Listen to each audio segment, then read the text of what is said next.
Fala nação, tudo beleza?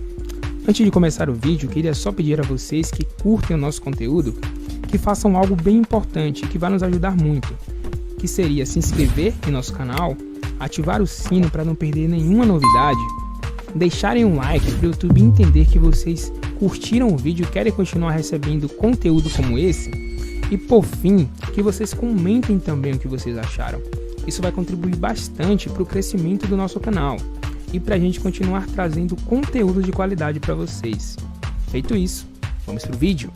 O jogo do Allianz Parque, Palmeiras contra o Flamengo, com certos desfalques, saiu na frente e tomou a virada. O que o Abel, técnico do Palmeiras, sentiu, entendeu e falou sobre esse jogo para a gente discutir aqui no Linha de Passe. Vamos lá, recuperando aí um pouco do que disse o Abel Ferreira. Eu lembro-me de estar em Portugal, ainda eu não sonhava em ser treinador do Palmeiras, e lembro-me que o Renato Gaúcho disse sobre Jesus que treinava o Palmeiras, e não vou estar aqui a dizer o que é que ele disse. Portanto, para mim não há reservas, há um elenco, nós temos um elenco, construímos o nosso elenco, reforçamos de acordo com aquilo que achávamos que devíamos ter que reforçar e com as nossas possibilidades. E o nosso adversário também. Portanto, eu não olho muito para essa parte se tem reservas, ou jogam mais ou jogam menos. É um elenco contra o outro. Uma equipa não se resume com 11, resume-se com 24. Já vos digo qual é a minha opinião. Acho que devemos ter 2 jogadores do mesmo nível para a mesma posição. Essa é a minha opinião. Falei-vos no Michael e Bruno Henrique, não é? Entra um, sai outro.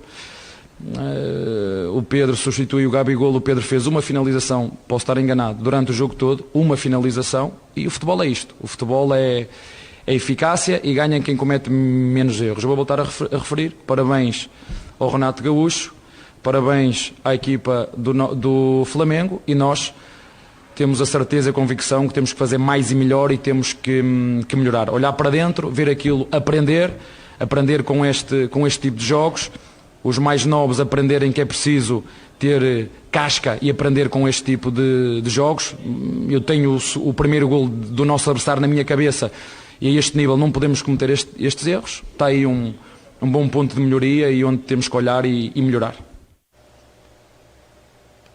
Perfeitamente. Então, Celso Zelti, tá certo aí o Abel, parabéns ao Renato Gaúcho, parabéns ao time do Flamengo. E o Palmeiras em casa, com a sua força máxima total, não conseguiu pontos contra o rubro-negro. Sua avaliação desse jogo, Zelti?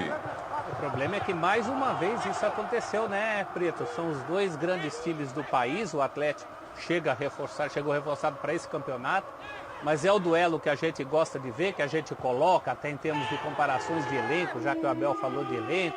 É uma coisa que já vem de longe. E em 9 jogos o Palmeiras não consegue ganhar nenhum do Flamengo. Mais do que isso, eu acho que o Abel subestima as qualidades do Flamengo e superestima as qualidades do seu time. Como jogo de futebol, eu trocaria os 20 minutos, os 20 primeiros minutos desse jogo, até o 1-1, não chegaria nem até o 3-1, não. Eu trocaria aqueles primeiros 20 minutos por todos os outros minutos de futebol brasileiro que eu vi hoje. Trocaria. Agora, eu acho que o Abel subestima principalmente as qualidades do adversário. É um adversário letal, é um adversário que sabe impor a sua qualidade aos rivais. É claro que como o jogo é de futebol, nem sempre isso vai acontecer. Alguém há de lembrar o jogo contra o Internacional, é verdade. Mas para cada hecatombe como aquela, o Flamengo do Renato devolve com ofensividade, com a maneira como o Flamengo explora a qualidade dos seus jogadores do meio para frente, inclusive num dia em que estava muito desfalcado como hoje, inclusive num dia em que perde o Arrascaeta com 20 minutos de jogo como hoje, em que o Pedro ressuscita, isso o Abel fez questão de frisar, mas eu acho que o Abel está subestimando a diferença do que foi esse jogo. Ela não foi tão pequena como ele coloca, não. O Flamengo teve muitas coisas que o Palmeiras não teve. Essa letalidade, essa qualidade de futebol, essa imposição da sua qualidade de futebol, que é coisa que se cobra do Palmeiras há muito tempo. Desde antes do Abel, já com o Vanderlei, apesar dos títulos, a verdade é que o Palmeiras nunca conseguiu uma imposição com o peso dos jogadores que tem, uma imposição futebolística, e aí estou falando mais da qualidade e descolando até do resultado, nunca conseguiu essa imposição que o Flamengo consegue. E que conseguiu hoje, mesmo com grandes desfalques, mesmo com problemas durante a partida. Foi uma resposta muito melhor a resposta que o Renato deu do que a resposta que deu o Abel e seus jogadores. Porque hoje muita gente que vinha atuando muito bem pelo Palmeiras fez água. É o caso do Zé Rafael, é o caso do zagueiro Luan. São casos aí de bolas já cantadas que a gente... Enfim, hoje isso fez uma diferença danada, né? Não foi só o Michael que jogou bem. A defesa do Palmeiras também propiciou uns espaços para ele ali que precisam ser avaliados. E eu acho que é esse tipo de erro que o Abel se referia nessa parte mais lúcida da coletiva dele. Eu pedi até para o Fabrício, nosso editor-chefe, separar o primeiro gol do Palmeiras e o primeiro gol do Flamengo assim que os gols aconteceram, porque eles são frutos de erros defensivos e eu tinha certeza que ia estourar na conta de quem, na verdade, tem que resolver no lance só e não funciona assim. Então, assim, eu gostaria de esperar que, olha, é o primeiro lançamento do Everton. Olha o Dudu, ele recebe a bola livre, não pode receber a bola livre desse jeito. O Andréas Pereira tem que colar. Ele pode encostar ali para não deixar o mano a mano do Wesley. Olha a demora para chegar. Aí a qualidade do jogador. E eu acho até que ele atrapalha o Isla ali, sabia, Birner? Eu acho até que ele atrapalha o Isla. O Isla acha que vai chegar uma pressão ali, que alguém vai dobrar e o Andrés não faz nenhum nem outro. Ele não serve. De qualquer jeito, ele tinha que chegar antes, e aí vou dar o mérito pro Wesley, obviamente. Mas desde a saída do Everton, que acha o Dudu livre, que se desloca para a direita, e o jogador que está em campo, olhando para não perder a bola no contato, ele não pode estar. Ele não é um observador. Ele já precisa estar grudado no jogador assim que o goleiro do adversário pega a bola. Né? E o Renato certamente vai cobrar isso no vestiário do Palmeiras. Então, fica muito claro ali que quando o Abel diz quem erra menos, vence o jogo. E agora a gente pode ir já pro gol do... Depois desse lance a gente vai pro gol do Flamengo, de empate, logo na seguida, né? Depois do professor Calçade falar um pouquinho desse lance também. A gente nota que o Piquerez se perde no lance. Quando o Flamengo começa a se envolver. Ele não acompanha o jogador da direita, porque ele acompanha o jogador que está no meio, que era do volante do Palmeiras, né? E aí... Vamos só esperar esse lance para ficar mais claro. Olha o Dudu recebendo a bola livre, de novo. Só para deixar claro. Já tem que ter alguém colado. A gente fala tanto do perde e pressiona de bola do Flamengo. O goleiro não pode fazer um lançamento pro Dudu, jogador mais técnico do adversário, né? O cara que desequilibra na individualidade. Achar um outro jogador no mano a mano. Tudo com muita distância, tudo sem cobertura. Olha o Andréas Pereira como tinha que ter voltado antes. Demorou. Olha o pique, ó. Faltou ali um pouco mais dessa retomada. Obviamente isso pode ser corrigido durante os treinamentos, com uma conversa, com os vídeos, para isso que os treinadores estão ali. Não sei se a gente tem agora, pedir para o Fabrício o gol de empate, logo na sequência, que é o lance seguinte. Olha ali. Cadê o Piquerez? A gente vai ver depois por um outro ângulo, né? Tudo bem que o Marcos Rocha podia ter evitado ali do lado direito, mas cadê ele? Tá perdido. E se você olhar depois do gol, imediatamente o Gustavo Gomes, ele olha para a esquerda. Ele na hora identifica qual é o problema. Acho que por esse ângulo a gente vai conseguir ver. Gustavo Gomes, acontece o gol. A gente não tem... Ele vai olhar para a esquerda, por quê? Porque foi um erro de posicionamento coletivo do Palmeiras. É exatamente isso que o Abel falou na entrevista. Num jogo entre equipes que são protagonistas do futebol brasileiro, candidatas ao título, que podem produzir um jogo no nível muito melhor do que a gente está acostumado a ver na maioria das partidas, na maior parte dos jogos da rodada.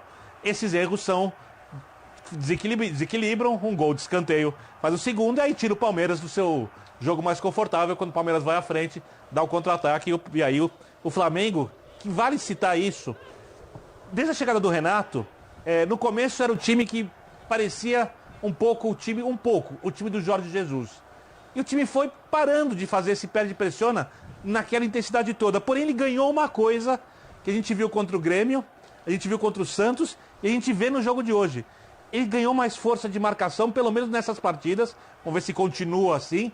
E ele é mortal no contra-ataque. Hoje, por exemplo, o Bruno Henrique, que para mim é titular absoluto do Flamengo, dá até para dizer que ele não fez falta. Tudo bem que o Bruno Henrique poderia fazer algumas coisas que o Michael não fez, mas o nível de jogo do Michael e como ele foi acionado do jeito que ele mais gosta de atuar, que é exatamente como no segundo gol, é assim que ele desequilibrou no Goiás, e é assim que ele conseguiu espaço para ser contratado, disputado pelos clubes brasileiros e contratado pelo Flamengo.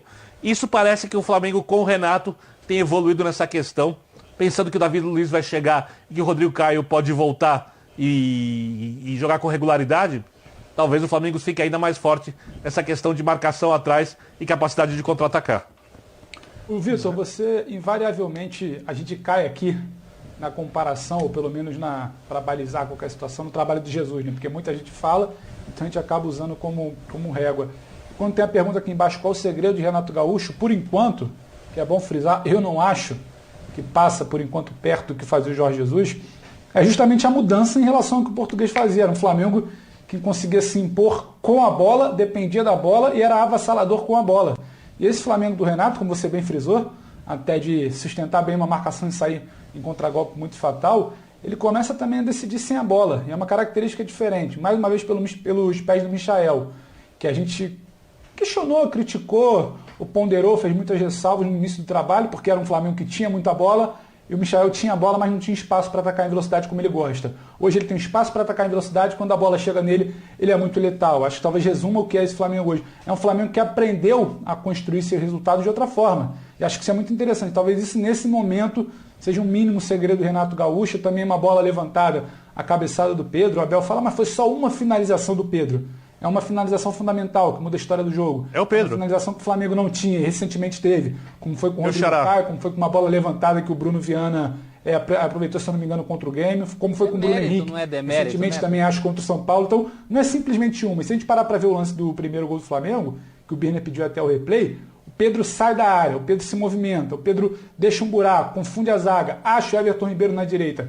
Então, é o que o Celso falou. Acho que subestima muito a qualidade do adversário quando tenta reduzir a números. Ele só fez uma coisa, ele só fez outra coisa. É porque a gente poderia ter feito e não fez. Então, assim, acho que talvez seja a diferença desse novo Flamengo do Renato. Ele começa a entender que ele pode e deve construir vitórias de uma outra maneira. É muito interessante, porque nem sempre ele vai ter a bola. Inclusive, às vezes, ele dá a bola ao adversário, porque ele entende que ele coloca um Thiago Maia para pressionar, ele saca o Pedro e aposta muito mais numa velocidade para abrir o campo, e ele dá a bola ao adversário, sabendo que o Palmeiras não fica, mais uma vez, confortável com a bola, então ele joga em disparada. Sai o primeiro, sai o gol do 2-1, sai o terceiro e o Flamengo resolve.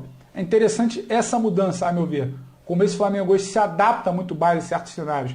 Ele perde uma Arrascaeta, mas não vira um grande problema. Ele conseguia fazer o papel dele com a Arrascaeta, ainda que sem o Bruno e sem o Gabigol, mas ele consegue também se adaptar e fazer o seu jogo entendendo como o Palmeiras não fica confortável em campo sem o Arrascaeta, a partir da velocidade que o Birner citou.